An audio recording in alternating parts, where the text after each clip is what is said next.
Welcome, Deep Diggers. Today we're tackling a really tough subject, profound and honestly quite heartbreaking. The recent Air India flight AI-171 crash.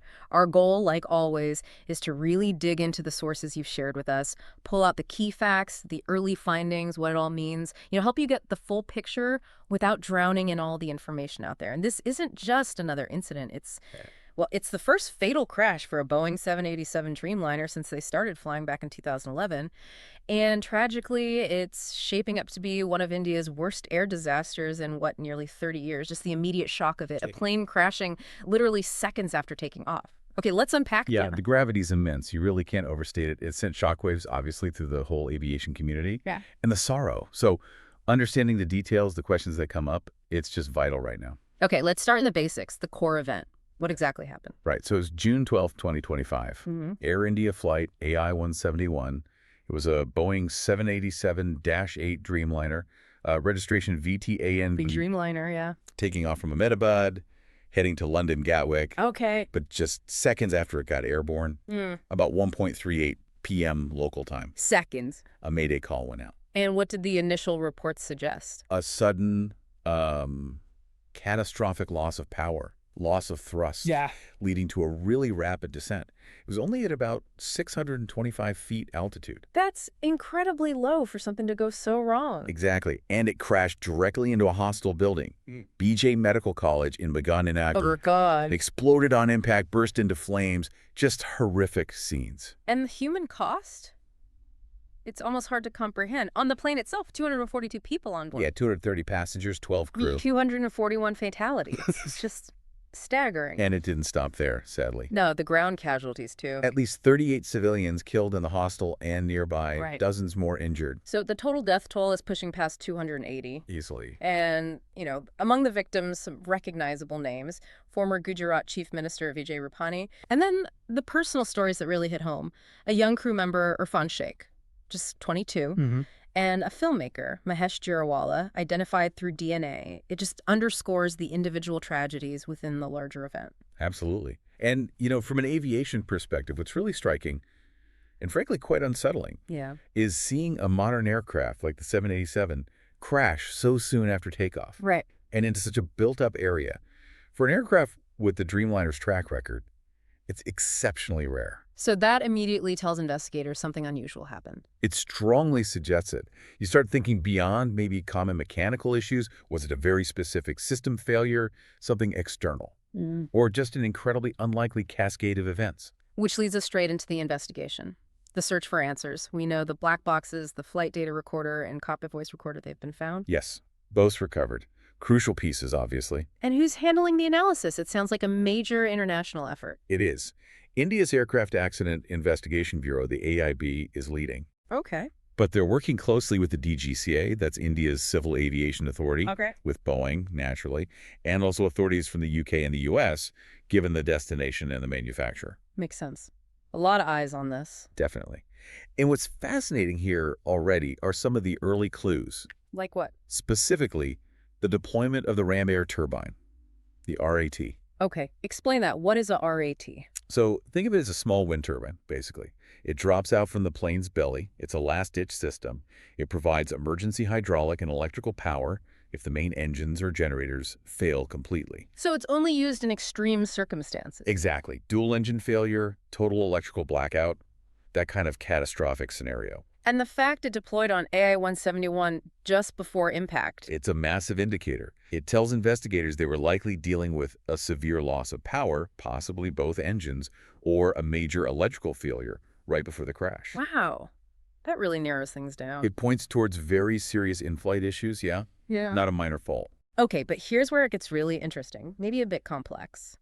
You have this technical clue, the RAT deployment, suggesting major problems. Right. But Air India's initial statements, they've been quite cautious, haven't they? Very.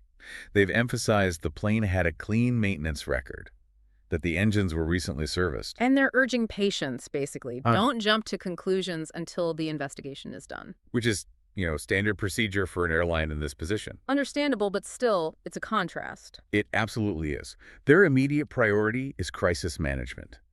Supporting families, cooperating with the investigation, yes, but also managing public perception. Protecting the brand, essentially. In part, yes. They need to show they're responsible, cooperating fully, but they can't afford to speculate or admit fault prematurely.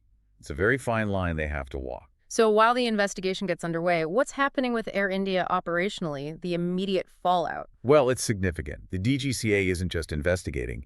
They've launched a full probe into Air India's procedures.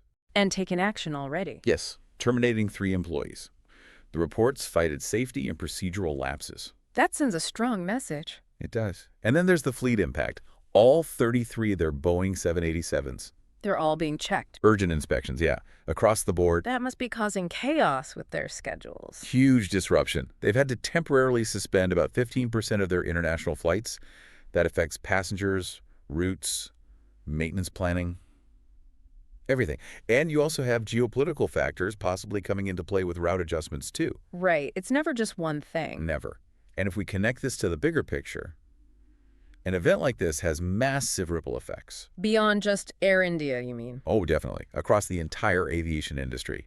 It forces a hard look at safety standards, maintenance protocols, maybe even pilot training related to specific failures. And public confidence, too, I imagine. Critically, every regulator globally will be watching this investigation closely.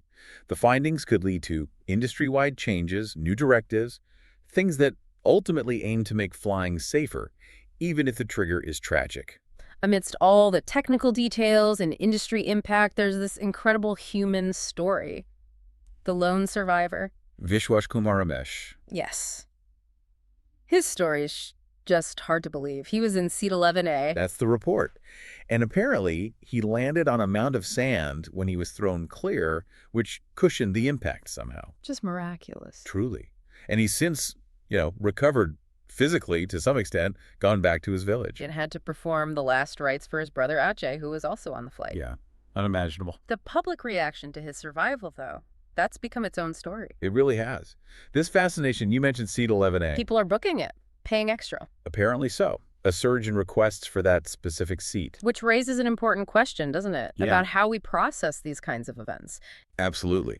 It speaks volumes about human psychology, our need to find patterns or control in randomness. Because, logically, there's no basis for 11A being safer. No, here. whatsoever. Aviation safety statistics don't support the idea of a safest seat. Survival in a crash depends on so many specific factors of that particular incident. So it's purely perception versus reality, driven by this one incredible but ultimately anecdotal story. Precisely. We latch onto the story, the hope, the idea that maybe we could influence our fate, even when it's statistically noise. It shows how powerful narrative is, even against data. So where do things go from here? What are the next steps? Well, the investigation is ongoing, obviously. They're expecting a preliminary report in about 3 months. Okay, so that will give us the first official data-based look at potential causes. Exactly. It won't be the final word, but it should provide significant insights based on the black box data and initial wreckage analysis. And the potential long-term implications. What could we see coming out of this? It could be quite far-reaching, depending on what the final report finds. Hmm. We could see new airworthiness directives from regulators, changes to maintenance procedures for the 787, maybe even design reviews. Affecting all 787 operators worldwide. Potentially, yes. Yes. If a systemic issue is found, the response will likely be global. And again, you just have to keep coming back to the fact that this is the first fatal crash for the 787. Since 2011, yeah. That makes it incredibly significant. Its lessons will absolutely shape future safety protocols. So what does this all mean? It feels like a watershed moment, maybe, for safety, for trust. I think it has to be. It's a stark reminder, isn't it? Of what? That despite incredible technology, incredibly high safety standards, vigilance is constant. Learning is constant.